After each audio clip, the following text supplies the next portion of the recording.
안녕하십니까. 예, 의원님. 제가 금방 좀 목소리가 높아졌는데요. 예, 화성 화재 그 사건으로 그 이상민 행정부 장관 지금 책임자라면서 퇴진 관련된 이야기가 국회에 나와서 예, 목소리를 좀 높였어요. 예, 예, 예, 그럴 바에야 화성시장 경기도지사가 일차적 책임이 있고 현역 예. 국회의원인 화성시 의원들이 책임져야 하지 않냐 이런 주장을 했는데 예. 이게 얽혀다니는 이야기도 하면서 하는 이유는 이제 민주당의 주장 때문에 그런데 어떻게 보세요? 뭐에 대해서 말씀하신 거지, 지금? 지금 저 화성 화재 사건, 예, 화성에서 그 배터리 공장에서 화재 사건이 있었지 않습니까? 예, 화재 사건, 예, 그걸 지금 현재 이상민 장관이 퇴진하는 방식으로 책임져라. 이걸 이제 민주당이 주장을 하고 있거든요. 예. 국회에서. 그래서 그럴 바에야 거기 지금 행자부 장관이 책임질 게 아니고 책임진다면 일차적으로 화성시장이나 화성시 국회의원들이 책임져야 되는 거 아니냐. 예. 그렇게 주장을 지금 해보고 있습니다. 그건 책임을 잘 가려봐야 되겠지요. 예. 또 탄핵 공세로 이어지려고 하는 그런 자세인 것 같은데, 그러니까 화재가 날 때마다 예를 들면 그 시스템을 잘못 관리했거나 법에 위반되는 그 명백한 책임이 있기 전에는 행정안전부 장관의 책임을 그렇게 손쉽게 자꾸 물을 수가 없지요. 이 이상민 장관은 지난번에 이태원 헬로윈 선거 때문에 탄핵당해가지고 결국은 헌법재판소에 가서 그 탄핵이 결의가 부당하다고 기각결정 받았지 않습니까? 예. 그런 사례에 비춰봐서 이 문제를 신중하게 접근해야 되는데 민주당이 뭐 이성을 잃고 있으니까 이재명 대표 방탄을 위해서 정부를 공격하고 윤 대통령을 공격하고 국민의힘당 공격하는 것은 그 약한 고리를 언제든지 파고들고 있는데 지금 지나치고 천인공노할 일이라고 저는 생각합니다. 예. 지금 오늘 이제 인터뷰 하려고 하는 내용을 좀 넘어가 보겠습니다. 예, 윤석열 대통령이 국회와 가교 역할을 전담할 정무장관직을 신설하겠다 이렇게 발표를 했지 않습니까? 예, 여소야대 국면에서 야당과의 이제 실질적인 소통을 강화하겠다 뭐 이런 의지로 해석은 되는데요. 예. 이 정무장관직 신설 어떻게 보시나요? 윤석열 대통령이 굉장히 답답하다고 하는 것을 느끼는 것 같아요.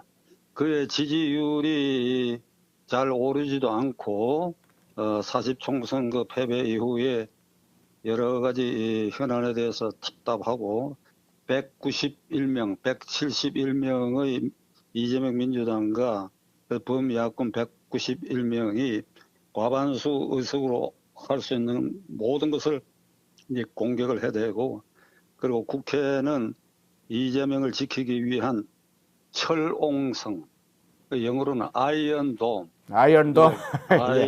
아이언돔. 예. 그 국회의사당을 바라보면 그 꼭대기에 이 구리로 만드는 이런 돔이 있죠. 예. 근데 이번 국회 전체를 그런 돔으로, 아이언돔으로 에워싸가 외부의 어떤 공격에 대해서도 이를 무조건 막아내겠다. 그러니까 그걸 뚫고 야당과 대화를 해보겠다. 저는 정무장관 자리 일단 그렇게 부활한 것은 잘한 일인데, 문제는 정무장관에게 어느 정도 신임을 주고 대통령이 신뢰를 해서 어느 정도까지 야당하고 대화할 수 있는 그런 길을 보장해 주느냐, 정무장관에게 힘을 어느 정도 실어주느냐 하는 것이 과제인데, 저는 윤 대통령이 지금 이 시기에 정무장관 임명했고 야당과의 그 대화 소통을 강화하겠다 하는 것보다도 민심 관리를 더 철저히 해야 된다. 민심 관리. 예. 그러니까 정무장관을 야당과의 소통 외에 플러스해서 민심 관리 장관으로 이 정무장관 자리를 활용해야 되고 그런 사람을 임명해야 된다. 왜 제가 이 말씀을 드리는 거 하니까, 지난 4월 10일 국회의원 선거에서 윤 대통령과 그 측근 참모들이 조금만 조심했더라면 이 지역구 의석 차이가 71석으로 절대로 나올 수가 없습니다. 이 선거 결과 제 기억으로 국회의사당에 있는 거기 영등포 을구의 박용찬 후보, 제가 살고 있는 성동 중구 갑구의 이해훈 후보, 거기에 넘어 윤희숙 후보, 예를 들자면 제가 지금 기억할 수 있는, 그리고 천안의 국방차관을 지낸 신범철 후보, 이런 후보들은 반드시 당선이 되게 돼 있었는데, 그러니까 뭐 여러 가지 사유가 있지만 뭐 이 시간에 제가 한 가지만 얘기할게요. 예. 이종석 국방장관의 사퇴, 그리고 호주대사 임명, 그리고 임명 철회 이 과정, 이것만 없었다고 한다면 지금 제가 말씀드린 이런 사람들과 수도권에서 굉장히 많이 당선됐을 것이다. 이게 선거 후에 국방장관을 저기 이종섭 씨를 호주대사로 임명해도 될 일을 선거 직전에 임명해가지고 야당에게 이게 공수처에 조사를 받고 있는 사람을 출국 금지 조치해놨는데 이걸 풀고 그리고 야간 도주시켰다고 이거 가지고 아주 이게 먹잇감을 그냥 안겨준 것이지요. 요거 조금만 감각이 있었다고 한다면 대통령님 이렇게 하시면 안 됩니다. 이런 사람이 있었어야지요. 예. 이런 사람이 없었다. 그러니까 제가 지금 말씀드린 이 후보들은 저 개인적으로 아는데 아주 눈물을 펑펑 흘려요. 예. 뭐 김건희 여사 문제도 있고 여러 가지 있지만은 결정적으로는 그 사건이다. 이거 정무적 판단을 잘못했기 때문이다. 대통령이 못하면 주위에서라도 이 얘기를 했어야 될 거 아니냐. 울어. 그러니까 이번에 이 길을 계기로 해가 대통령께서 민심 관리에 철저하기 위해서는 국민에게 직접 호소하시기 바랍니다. 모든 중요 현안이 발생했을 때마다 이것은 대통령이 그 선거 공약이기도 하지요. 용산으로 집무실을 옮긴 이유가 2층 대통령 집무실 1층 기자실 수시 기자회견 안 했지 않습니까? 지금까지. 네. 뭐 한 번인가 뭐 하고 말았는데, 그러니까 이제 대통령은 정무장관 씨를 신설하는 걸 계기로 해가지고 당초에 초심으로 돌아가서 국민에게 모든 걸, 예를 들면 이종섭 파동 같은 것도 국민에게 모든 걸 현안마다 이렇게 설명하고 설득한다는 그런 말하자면 관행이 서 있다고 한다면 그 문제 얼마든지 극복할 수 있었다고 보고 그리고 현명하게 대처할 수 있었다고 보는데 결국은 대통령이 그런 민심 소통에 대해서는 두려워하는 거 아닌가. 또 일설에는 대통령이 고집이 너무 세가지고 주변의 말을 듣지 않는다 이런 얘기를 하는데 저는 윤 대통령하고 직접 만나 대화한 본 일도 없지만 제가 느끼는 이 인상으로는 고집이 센 건 틀림없는 것 같아요. 그러나 국가원수는 고집이 세야 됩니다. 허물허물하면 어떻게 합니까? 그러나 고집이 세다고 하는 뜻은 자기의 신념과 소신, 정책, 방향이 잘못됐다고 생각할 때 그걸 얼른 꺾을 수 있는 그런 고집도 있으리라고 저는 생각합니다. 고집이 세기 때문에 잘못된 고집이라고 생각했을 때 이걸 얼른 철회할 수 있는 그런 직정 경영의 성격을 저는 윤 대통령이 가졌다고 보고 시간이 뭐 좀 그런데 고사를 내가 하나 인용할게요. 고사. 예. 아니 음성이 잘 들립니다. 깨끗하게 들립니까? 네. 내가 조금 이게 잘 안 들리는 듯해서 그런데 예. 이 당 태종 이세민이가 중국 역사상 손가락에 꼽히는 아주 위대한 군주로 칭송되고 있는데 그가 정권을 어떻게 잡았는가 하니까 바로 위에 형이 황태자였는데 그걸 죽이고 현무문에 구테타를 일으켜가지고 그 형과 동생을 죽이고 그 황군을 장악했어요. 그때 그 형편에 서서 그 형님의 편에 서서 자기를 죽이려고 했던 사람 중에 위징이라는 사람이 있었는데 네. 이 사람은 워낙 명망이 높기 때문에 이세민이가 이제 위징을 불러가지고 네가 내 신하가 되겠다고 약속을 하면 너 목숨을 살려주겠다 그랬거든요. 그러니까 위징이 하는 말이 내가 하는 말을 언제든지 귀담아 듣겠다고 한다면 내가 당신의 신하가 되겠다. 좋다. 이렇게 해서 위징이 이제 측근 신하가 됐는데 사사건건 폐하 이러면 안 됩니다. 이렇게 하십시오.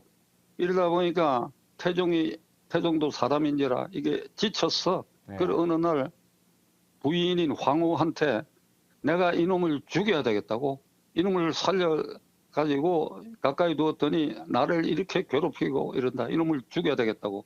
이러니까 그 황후가 대화를 하다 말고 남편인 황제 앞에 무릎을 꿇으면서 폐하 감축드립니다. 그리고 이세민이 어리둥절해서 네. 뭘 감축하냐 그랬더니 위증이 있어서 폐하가 이런 고민을 하기 때문에 그래서 이 나라가 평안한 겁니다. 예. 그러니까 그 위증도 훌륭하고 이세민도 그걸 받아들이는 게 훌륭하고 그 황태우도 보통 황태우가 아니지요. 그러니까 저는 이 시기에 대통령의 임기가 11월 달이면 5년 반환점을 돌아갑니다. 네. 반환점. 이제 그렇게 되면 이제 남은 임기가 아주 빠르게 그냥 확 지나가는데 이제 반환점에 도달하기 전에 윤 대통령이 민심 소통의 방법, 그다음에 청와대 운영 방법, 그리고 초심대로 현안의 기자회견을 수시라는 것. 저는 이걸 지속적으로 얘기했어요. 예. 루즈벨트를 닮아라, 루즈벨트를 닮아라, 처칠을 닮아라.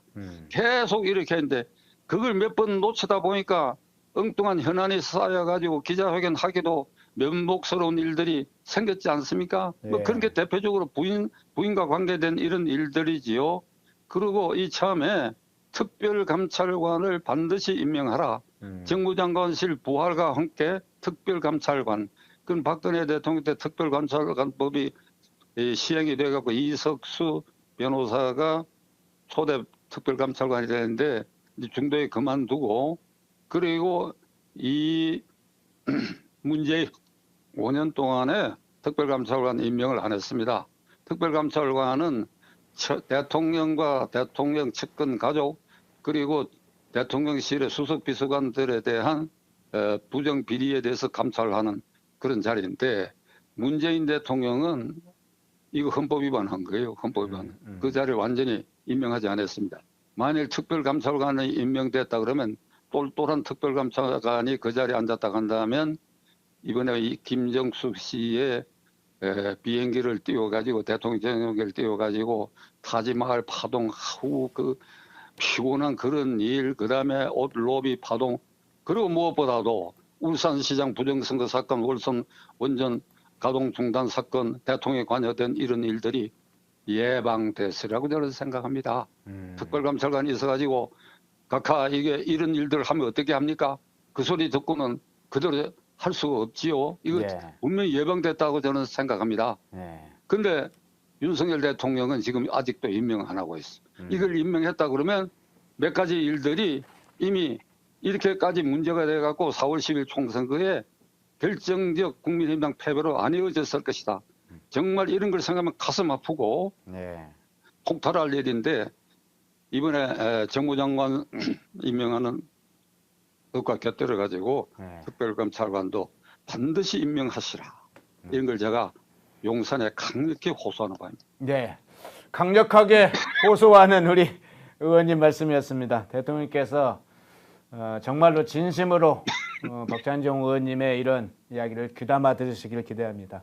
여러 댓글 중에 의원님을 대통령의 고문이나 뭐 자문위원장 이런 걸 위촉하라, 또 맡아주시면 좋겠다, 이런 얘기도 많이 지금 댓글에 올라오네요.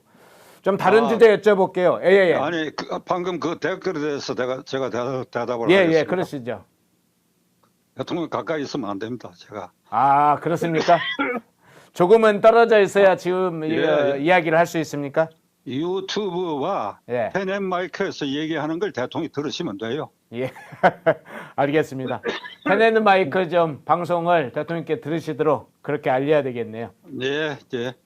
그 제가 유튜브 동영상 그리고 오늘 이 펜앤마이크에서 대화한 거 이런 걸 국민의힘당 국회의원들과 용산에 전화번호가 확인되는 비서관들에게는 꼭 보내고 있습니다. 아, 그렇습니까? 네, 알겠습니다. 그걸로 저는 고맙습니다. 제 임무를 하고 있다고 봅니다. 예.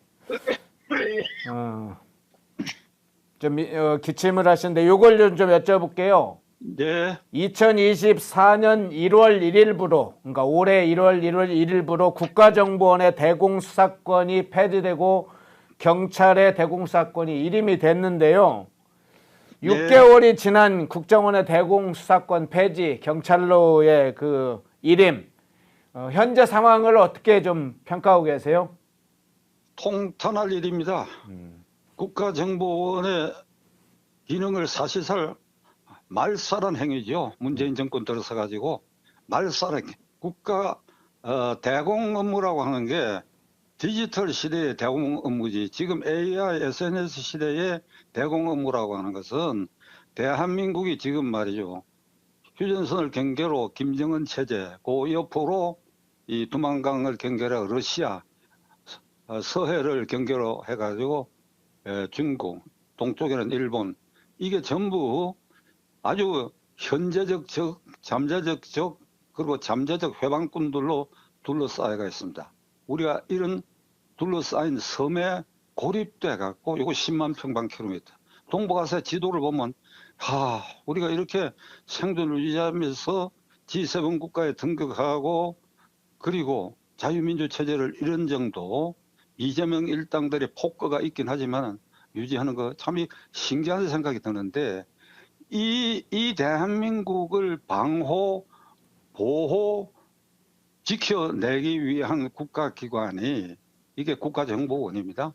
그러니까 이 관계될 모든 해외 정보, 지금 간첩이 휴전선을 뚫고 난파되는 간첩이 있습니까? 그건 아날로그 시대 얘기야. 예, 그렇죠. 저기 심양, 마닐라, 저기 북경, 그리고 도쿄, 뭐 동남아, 뭐 쿠알라룸푸르, 뭐 이게 이런 데서 다 접촉이 이루어지고 그렇지. 난파해서 난수표로 밤중에 교신하고 하는 그런 시대가 아니지요. 그러니까 이 전체를 아울러 가지고 해외 정보를 어떻게 수집하고 그 해외에서 이게 해외에서 간첩 활동하는 걸 어떻게 색출해내느냐 하는 이런 기능은 단순히 국내에서 간첩자는 그 일에 국한해가지고 그 수사권을 넘겨줬다? 아니지요. 이게 김영삼 대통령 때부터 문민정부 때부터 이 국가정보원의 그 지금 제가 말씀드린 그런 근본적 기능이 약화되기 시작해갖고 물컹물컹하게 됐어. 이 말은 무슨 말씀인가 하니까 국가정보원장을 정치적 인사를 하는 겁니다. 전문가가 아닌 정치적 인사를 하고 각 대통령이 임기 중에 적어도 2명 이상으로 교체를 해.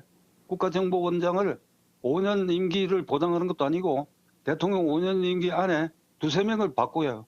그러니까 드디어는 김대중 대통령 때 와가지고 이게 참 이게 외람된 얘기인데 이 양반이 노벨 평화상 받기 위해서 북한과의 관계를 개선하려고 하는 그런 의도가 분명히 있었다고 저는 확신하는데 김대중 대통령 초기에 도쿄에 있는 우리 한국 대사관의 국가정보원의 중견 간부가 공사라는 직책으로 거기서 활동을 합니다. 거기서 김대중 대통령 초기에 이게 조총련에 대한 공작 반탐 사업을 벌리겠다 하고 이 본부에 보고를 올렸더니 어떤 회신이 왔느냐 하면 즉각 중지 보류하라. 이게 신호가 돼가지고 예. 국가정보원이 해외에서의 반탐 공작 정보 수집 임무는 포기하기 시작해갖고 드디어 문재인 대통령 때는 국내 간첩까지도 안 잡는 이런 사태로 발전해 버렸다. 이게 그러면 어떻게 해야 되느냐. 국가 보위 기능이 지금 없어진 것이다. 그 수장의 임기가 5년도 보장되지 않고 있다. 이게 이렇게 되면 이게 어찌 되느냐. 정말 위험하지요. 정말 위험하지요. 그러니까 이 참에 지금 제가 이런 소리를 해가지고 이게 윤 대통령이 귀담아 듣고 그런 상태로 국가정보원을 복원하고 하는 일이 가능하겠느냐. 그러나 뜻있는 사람들이 이 문제에 대해서 심각하게 생각하는 계기를 마련할 필요가 있다. 그런 점에서 제가 이스라엘의 모사드 얘기를 잠깐 할게요. 예. 이스라엘 인구가 지금 800만인데 약 2억 2천만 그러니까 30배가 넘는 아랍국에 완전 포위되어 있어요. 네. 우리보다도 그 포위 정도는 철저하지요. 우리는 뭐 서해도 있고 동해도 있고 하지만 그건 육지로 완전히 포위되어 있어. 그런데 그 이스라엘이 그 국가를 유지하고 국민의 생명권을 유지한다. 최근에 이제 이제 그 전쟁을 이제 치르고 있는데 이쪽 그 뭐 갑자기 생각이 안 나네. 하마스하고요. 예, 하마스하고 하는 그런 일이 생겨 희생자가 많이 났지만은 그래도 이스라엘을 이 철통같이 지켜내는 것은 모사드입니다. 모사드는 첫째 그 수장이 임기가 최소 10년입니다. 이스라엘은 내각 책임제니까 수상이 수시로 바뀌어도 모사드 책임자 원장 그 수장은 임기가 최소 10년이고 그 수장에게는 모사드의 해외 활동에서 이스라엘에 적대하는 세력의 핵심 인물에 대한 암살 지휘권도 모사드 수장에게는 주어져 있습니다. 저 말 이해하시겠지요? 예. 암살이에요. 암살 사건 굉장히 많습니다. 모사드 그 지금까지 일어났던 일 국내 책도 출판되어 있는 게 있는데 보면 그건 모사드 수장의 지시 명령에 따라서 이놈 죽여라 하면 그놈 죽이고 이렇게 합니다. 이렇게 해가지 그러한 그 정부 내에 사실상 독립기구로 수장의 임기가 철저히 보장되고 그 다음에 그 요원들이 목숨을 거는 겁니다. 네. 우리를 적대한 놈을 죽이는 것만큼 우리의 생명도 위험하기 때문에 우리의 생명도 언제든지 초계처럼 바친다. 그러니까 이런 결의에 찬 이 기구가 있어가지고 모사드 때문에 이스라엘이 지켜진다. 60년대 말에 이런 일이 있어. 이 코헨이라고 하는 요원이 네. 이 미국을 거쳐서 시리아 교민들이 많이 사는 아르헨틴 교민사회 침투해가 자기가 시리아 이민 3세로 위장을 해가지고 그래갖고 공작금을 가지고 이 본국에 있는 학생들에게 장학금도 주고 이래가지고 인심을 몇 년 쌓아. 이게 아주 장기 계획이죠. 4, 5년 동안 그렇게 계획을 쌓아가지고 귀국을 하는데 미국에서 공부하고 해외에서 성공한 기업가다. 이렇게 해갖고 그 귀국해갖고 이게 이제 상당한 돈을 풀어가면서 지금 아사드 대통령의 아버지 아사드 1세가 대통령일 때 이게 대통령 특별보좌관까지 올라갔어요. 네. 그래가지고 국방장관 발령나기 직전에 그래도 그 시리아의 뭐 정보기관이 이게 간첩이라는 걸 알아내가 체포했어요.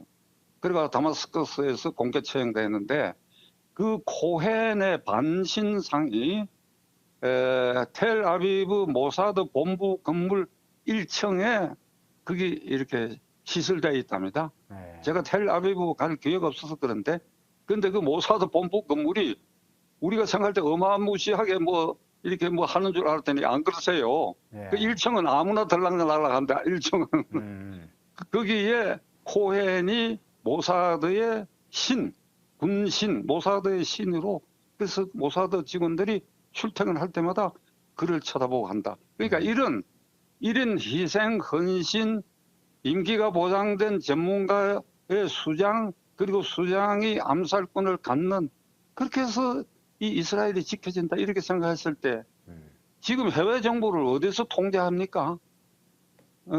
허엔카 알고 있는 범위 안에서 어디서 통제를 해요? 우리가 이제 뭐 국정원에서 해외 정보는 수집하고 분석하겠죠. 그러니까 그럼 국내에서 그러니까 뭐 간첩 수사권을 경찰에 이첩했다고 하는데 네. 국내에 들어와 있는 간첩도 제대로 잡습니까? 그거는 해외의 정보망을 통해 가지고 우회적으로 국내에 이런 놈이 들어와 있다 이렇게 알아내는 것이지 네. 휴전선 지켜가지고 글로 내려오는 간첩 잡는 시대는 아니지 않습니까? 그렇죠. 그러니까 이 얘기를 여기까지 하니까 이 정말 불안하고 한탄스럽네요. 예. 윤석열 대통령의 남은 임기 2년 반 좀 더 남았는데 이 문제 하나만이라도 국가정보원이 제자리에 설 수 있도록 좀 한번 결단해 보시면 어떨까 싶네요. 예. 만난을 무릅쓰고 이것도 한번 해봤으면 어떨까 싶네요. 네. 고집 세고 뚝심 있는 사람이니까 말이지. 네. 그렇게 한번 기대해 보겠습니다. 알겠습니다. 그 고집을 이런 고집으로 쓰면 좋겠네요.